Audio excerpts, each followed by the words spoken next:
हमारे में कोई फर्क तो नहीं पड़ा है, 20 साल हो गए। जैसे गुलबाग सोसाइटी है, जैसे वीरान, वैसे ही हमारी ज़िंदगी ऐसी ही है। ठीक है, लोग अलग हुए, डील नहीं अलग हुए अभी तक हमारे गुलबाग का, और रहे यहाँ रहे दूसरी जगह पे, पर जान हमारी वहाँ गुलबाग में ही। इतना फर्क नहीं पड़ा है जो एक बेटे के बिना एक बुढ़ापे का सहारा होता है, तो कुछ फर्क तो नहीं पड़ता है, क्योंकि बेटा को सुबह शाम देखना, याद करना, कोई भी बात होती है तो लगता है कि कुछ बेटे बिना तो पूरी जिंदगी अधूरी है। आज तक कोई फर्क नहीं पड़ा है, हमारे जीवन में नहीं फर्क पड़ा है। अपनों को वहीं छोड़ के आए तो होता है कि फिर से वहाँ चले जावे, वहाँ सुकून सा होता है कि अपने के बीच में आए रहते हैं। वहाँ से अभी तक जब भी जाते हैं तो ऐसा होता है कि 2002 का जो दंगा हुआ था वो याद आ जाती है कि कैसे कैसे पूरा दिन निकला था, तो याद आ जाता है वहाँ। आज तक हम लोग, मुझे तो अभी भी कोई बोले कि वहाँ चले जाओ तो चली जाओ। दुआ करते हैं कि अज्जू जहाँ भी है वहाँ खुश रहे, या हम लोग तो कभी आसाम माँ की कभी दूर किया ही नहीं है, और कभी होगा। जहाँ भी हम लोगों को लगता है कि कोई फ़ोन आया तो हमें आशा, एक होप रहता है कि वो ज़रूर आएगा, और उसके पापा को भी ऐसा ही लगता है कि अज्जू ज़रूर आएगा। मुझे भी ऐसा ही लगता है, अभी तक ऐसा फील नहीं हुआ कि अज्जू है नहीं, क्योंकि उनके जो बॉडी के ये तो कुछ मिला नहीं था, तो ऐसा लगता है कि है अज्जू मेरा, तो जहाँ भी है आ जाएगा ज़रूर। जब भी होता है किसी को देखती हूँ कि अज्जू इतने साल हुआ होगा, इतने ऐसी दाढ़ी बन गई होगी, ऐसा लंबा हो गया, तो फेस माइंड में आता रहता है कि है। कभी कभी ऐसा होता है कि कहाँ मैं ढूंढने जाऊँ उसको। 20 साल में हम दोनों की ज़िंदगी क्या, कुछ तो नहीं बदला है। बेटा होता तो अभी 32 साल का होगा, तो शादी भी हो गई होती। 68 जन को मार दिया, जला दिया, और 24 जन को सजा हुई। इतने सारे घर जला दिए, इतने सारे फ्लैट जला दिए। भाई 24 जन के तो होता नहीं है, कोई भी जगह पे होता है। तो अभी उनकी जगह मुस्लिम होते तो कितने लोगों को उन लोगों ने आरोपी बना दिया होता, और ऐसा नहीं है, पूरा प्लानिंग था।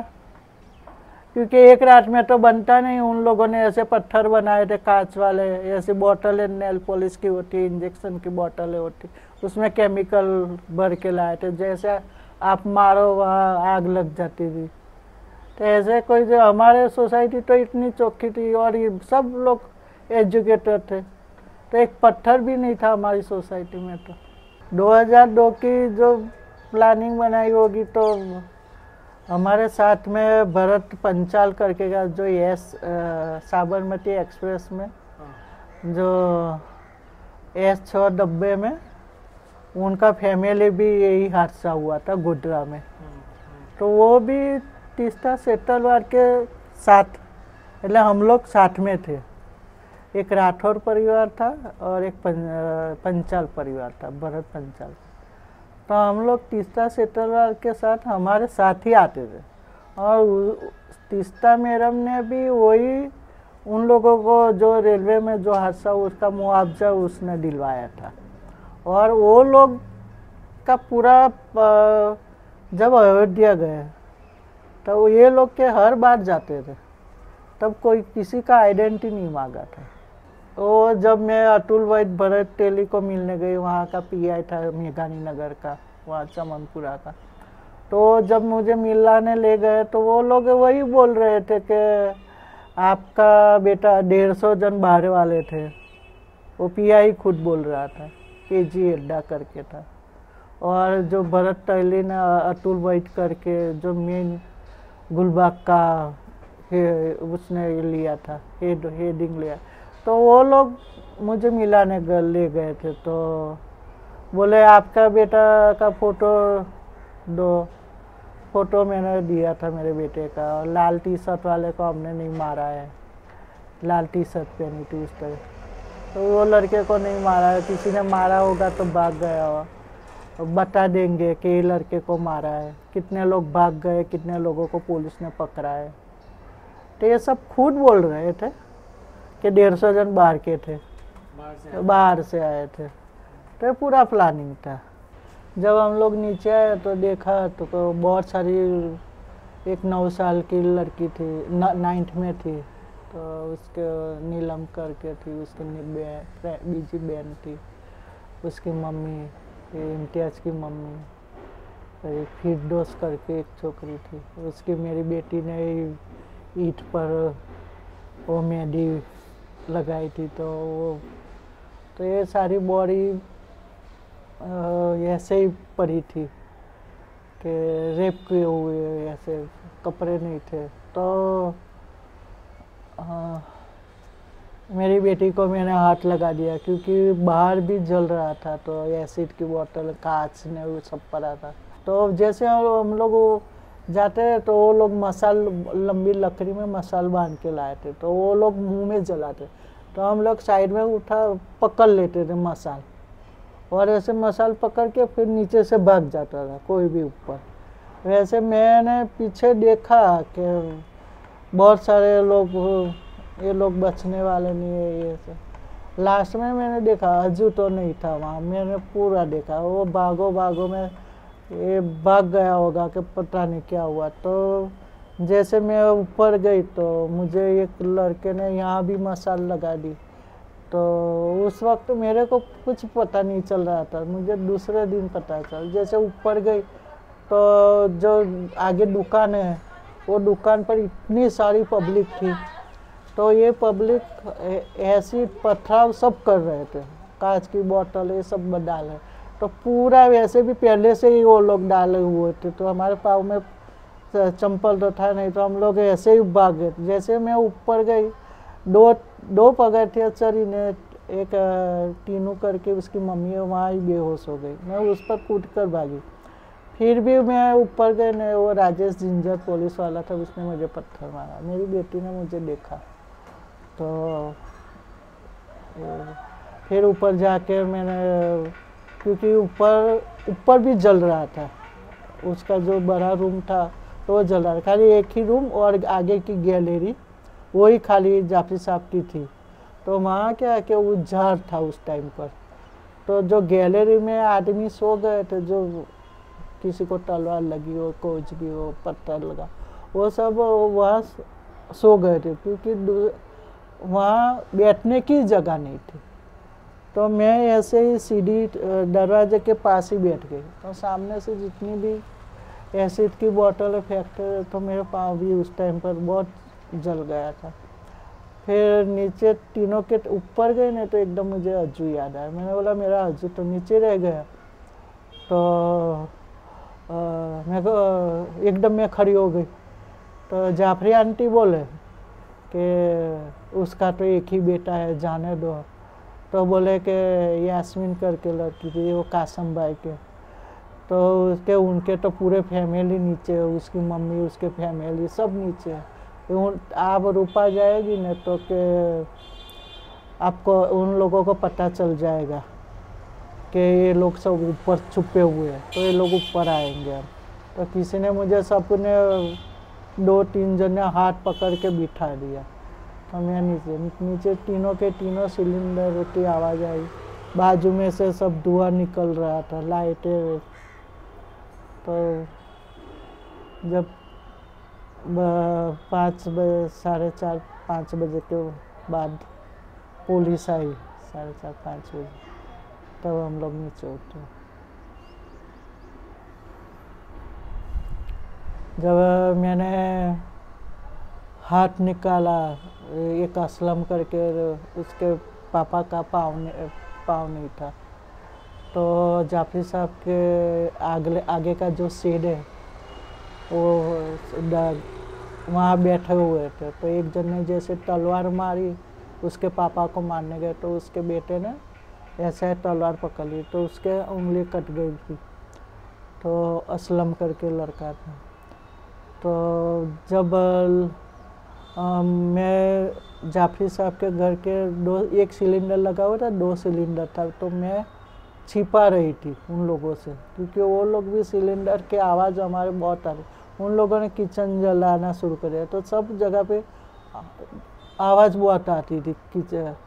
तो उसमें जब मैं सिलेंडर छुपा रही थी, तो वो लोग बाहर से मुझे देखते रहे, बोलते रहे कि यहाँ सिलेंडर है, यहाँ प्याला जलाओ, यहाँ सिलेंडर, ये प्याला जलाओ। और किसी ने मेरे पर पेट्रोल भी छाट दिया था। वो लोग पेट्रोल प्लास्टिक की थैली में ये सब में लेके आया था, तो मेरे पर छिड़क दिया था। तो जब मैं खिड़की बंद करने गई थी, तो उसी वक्त लास्ट शब्द अजहर का था कि मम्मी आप हाथ मत निकालो। जैसे असलम अंकल का हाथ काट दिया ना, वैसे आपका काट दिया, बस यही लास्ट शब्द था उसका, वही उसकी आवाज़ थी। क्योंकि वो इतना बड़ा, बाहर से फायरिंग हो रही थी पीछे रेलवे लाइन से सब जगह पे, तो इतना डरा हुआ था वो। मेरी बेटी एकदम स्ट्रांग थी, पर उसको वैसे भी 13 साल का था, पर उनकी हाइट इतनी बढ़ती रहती थी, तो वो बीमार भी रहता था।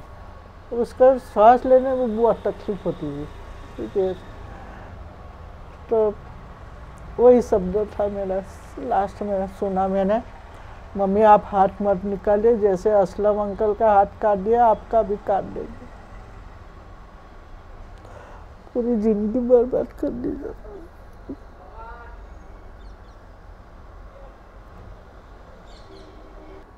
तो आज भी ऐसा लगता है कि मैं आंख बंद करती हूँ तो है मेरा बेटा। कभी कभी ख्वाब में आता है, बहुत सारी हॉस्पिटल में देखा, सब जगह पे देखा। ऐसे यहाँ मेरे टीचर्स आए थे, वो पत्थर मारा था, फिर भी मैं बहुत सारे लोगों वहाँ गई थी, कैंप में जाती थी उस वक्त, जुआपुरा जहाँ भी कैंप था वहीं सब जगह पे कोई पुलिस वाला ने हेल्प नहीं करी थी। आज भी आंख बंद करती हूँ तो ऐसा लगता है कि कहीं बस दरवाजे पर आके मुझे बूम आवाज़ दे। जब भी हम लोग वहाँ जाते हैं तो आज भी ऐसा ही है घर, उसकी यादें जैसे बुक्स है, ये सब हमने ऐसा ही। बाद में पुलिस वालों ने पूरी बॉडी पर घर के पर्दा चद्दर ये सब लगाए थे। उसके आज भी ऐसा लगता है कि है जो आएगा, होप है मेरे को, आएगा, ज़रूर आएगा मेरा बेटा। बस आप लोगों की दुआ कि बहुत सारे आशीष तो है सब। मैं तो कहूँ कहीं भी रहे। आज एक लड़का है वहाँ चमनपुरा का ही है, मुस्लिम का, आज हिंदू माई 2002 से वही पाल रही है। जब छोटा सा पुलिस वाला ले गया था तो वही महेश बन के आज जी रहा है, मुस्लिम लड़का।